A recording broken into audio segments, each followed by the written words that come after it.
हमारा next topic है buffer capacity. Buffer capacity आपको दिया गया है नोट्स में पेज नंबर 237 पर। बफर कैपेसिटी क्या होती है?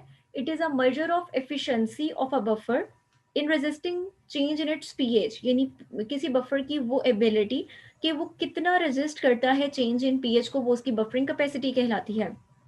आप इसको यूं भी कह सकते हैं कि number of moles of an acid और a base added to 1 litre of solution to change the pH by unity. अब बफर कैपेसिटी को हम अंडरस्टैंड करते हैं।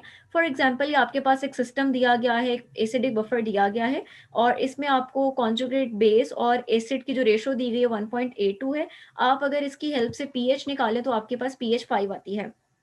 अब इसकी बफर कैपेसिटी क्या होगी कि अगर आप, जैसे अगर आपने पीछे एग्जांपल्स में भी देखा था कि आपके पास जब आप इसके अंदर एसिड या बेस ऐड करते हैं, आपके पास कुछ ऐसे बफर्स होंगे जो अपनी इस पीएच को स्ट्रिक्टली मेंटेन करेंगे और कुछ ऐसे बफर्स होंगे जो उसमें थोड़ी सी ज्यादा जो है वो चेंजिंग शो करेंगे। इट मीन्स के हर बफर की कैपेसिटी वेरी करती है कि वो पीएच को कितना रेजिस्ट करता है। तो उसकी वो जो एबिलिटी है कि वो कितना पीएच को मेंटेन कर रहा है, पीएच चेंज को रेजिस्ट कर रहा है, वो उसकी एबिलिटी बफर कैपेसिटी कहलाती है।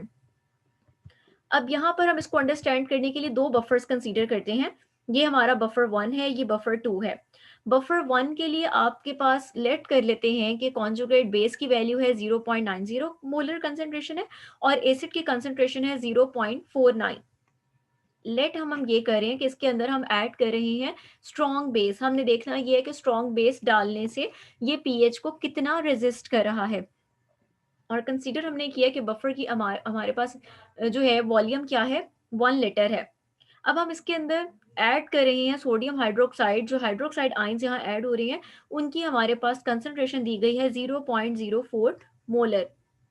अब यहाँ पर आपने जैसे पीछे पढ़ा था हमने कि जब आप यहाँ पर एच पॉजिटिव ऐड कर ओ एच नेगेटिव ऐड करेंगे तो आपके पास यहाँ से एच पॉजिटिव डिक्रीज होने लग जाएंगे, जिसकी वजह से ये रिएक्शन फॉरवर्ड साइड पे जाएगा ताकि ये जो डिक्रीज हुआ है उसकी कमी को पूरा कर सके। इसका मतलब है कि जो आपके पास इसकी इनिशियल कंसंट्रेशन थी, जो कि आपको यहाँ दी गई थी, इनिशियल कंसंट्रेशन आपको एसिड की दी गई थी 0.49, उसमें से क्या हो जाएगा, उसमें से माइनस हो जाएगी क्या चीज, 0.04। ये 0.04 क्या है? ये वो है कि जब आपने इतनी अमाउंट में यहाँ से हाइड्रोक्साइड आयंस ऐड किए तो 0.04 मोलर प्रोटॉन यहाँ से कन्वर्ट हो गए वाटर में। उनकी कमी को पूरा करने के लिए यहाँ से 0.04 मोलर जो एसिटिक एसिड्स थे वो फर्दर क्या हो गए, आयोनाइज हो गए। और इस साइड पर आपके पास क्या होगा कि जब आयोनाइजेशन हो रही है तो पहले इसकी कंसंट्रेशन एसिटेट की या कॉन्जुगेट बेस की क्या थी, 0.9। अब उसमें मजीद कितनों का इजाफा हो जाएगा, 0.04 का। तो अब आपके पास कंसंट्रेशन चेंज हो जाएंगी, आपकी बाकी पीएच की वैसे ही आ जाएगा, ये एसिटिक एसिड की पीके वैल्यू आ जाएगी।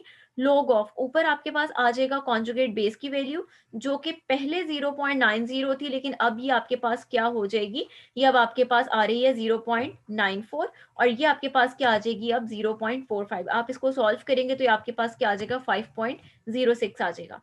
अब हम एक और बफर देखते हैं, बफर 2 देखते हैं।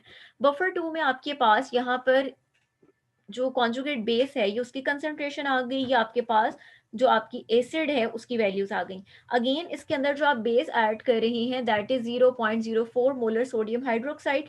उसी तरह से कि आपके पास हाइड्रोक्साइड आयंस जब इस प्रोटॉन के साथ रिएक्ट करेंगे तो आपका रिएक्शन जो है वो बैक साइड पे जाएगा, जिसकी वजह से आपके पास ये इनिशियल कंसंट्रेशन थी, उसमें से आप सब्ट्रैक्ट कर देंगे 0.04 तो आपके पास ये आ जाएगी कंसंट्रेशन 0.009 मोलर। ये किसके लिए आई है, ये आपने एसिटिक एसिड के लिए निकाली है।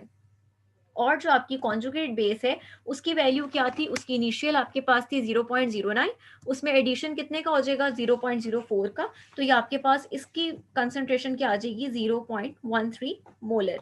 अब आप इन वैल्यूज को सब्स्टिट्यूट करेंगे तो यहाँ से आपके पास वैल्यू क्या आ गई, 5.90 मोलर।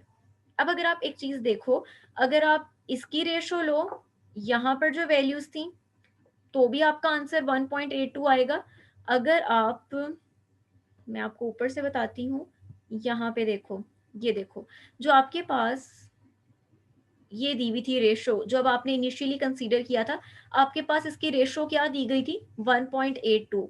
अगर आप इस रेशो को सॉल्व करो तो भी आपका आंसर 1.82 आता है, इसको करें तो भी 1.82 आता है, बट डिफरेंस क्या है कि कंसंट्रेशंस का डिफरेंस है। यहाँ पर देखो आपके पास एसिड की कंसंट्रेशन क्या है, हायर है, यहाँ आपका एसिड क्या है, डाइल्यूट है। इसका मतलब है कि आप उसकी कंसंट्रेशन को जितना कम करते जाते हो, डाइल्यूट करते जाते हो, तो उसकी जो बफरिंग कैपेसिटी है वो क्या होती जाती है, कम। यहाँ देखो एक्चुअल पीएच अगर 5 थी तो यहाँ पर पीएच क्या है, 5.06। स्ट्रॉन्ग बेस डालने के बावजूद पीएच में चेंजिंग क्या है, नेग्लेजिबल है, बहुत कम चेंज है, माइनर चेंज है। जबकि अगर आप देखो इनिशियल पीएच 5 थी, बफर 2 की अगर आप बात करो तो पीएच क्या हो गया, 5.9, यानी कि नियर टू 6 है ये। यानी उसने पूरा 1 यूनिट ऑलमोस्ट पीएच क्या कर दिया, बढ़ा दिया। इसका मतलब है कि बफर 1 की बफरिंग कैपेसिटी ज्यादा थी, बफरिंग कैपेसिटी यानी उसने पीएच को ज्यादा रेजिस्ट किया, कम पीएच चेंज को ज्यादा रेजिस्ट किया कंपेयर्ड विद बफर 2। बफर 2 की बफरिंग कैपेसिटी क्या है, बफर 1 के मुकाबले में कम है। उसने देखो 5.9 पे पीएच उसकी आ गई है। तो यहाँ से हमारे पास एक चीज सामने आ गई कि बफरिंग कैपेसिटी ये बताता है कि हमारे पास हमारे बफर के अंदर कितना इस बात का पोटेंशियल है कि वो पीएच चेंज को रेजिस्ट कर सकता है। यहाँ पर आपके नोट्स में एक और टर्म दी गई है, दैट इज बफरिंग इंडेक्स। हम बफरिंग कैपेसिटी को मेजर करते हैं in terms of buffering index. Buffering index को हम रिप्रेजेंट करते हैं बीटा से, और इसका फॉर्मूला आपके पास है कंसंट्रेशन ऑफ एसिड और बेस एडेड, या आप मोल्स में लेते हैं कि आपने, जाहिर बात है एसिड या बेस जो आप ऐड कर रही हैं वही उसकी कंसंट्रेशन को चेंज करेंगे, उसकी पीएच को चेंज करेंगे। तो ऊपर आप उसकी कंसंट्रेशन ले लेंगे, डिवाइड आप कहते हैं चेंज इन पीएच कि उसकी वजह से पीएच में कितना चेंज आ रहा है। यहाँ डी जो है वो रिप्रेजेंट कर रहा है चेंज को, और ये आपके पास CbOH आपके पास है कंसंट्रेशन ऑफ बेस, और ये आपके पास है कंसंट्रेशन ऑफ एसिड। यहाँ पर जो नेगेटिव साइन है वो सिर्फ ये रिप्रेजेंट कर रहा है कि चेंज जो है वो टूवर्ड्स डिक्रीजिंग है। अब यहाँ पर हम लेट कर लेते हैं कि आपके पास फर्ज कर लें कि कोई सोल्यूशन है जिसकी बफरिंग कैपेसिटी यानी बीटा की जो वैल्यू है, इंडेक्स आपको दिया गया है, जो इसका बफरिंग इंडेक्स है 0.115, और आपको ये भी बता दिया गया है कि जो उसके अंदर बेस ऐड की गई थी वो 0.005 मोलर्स थी।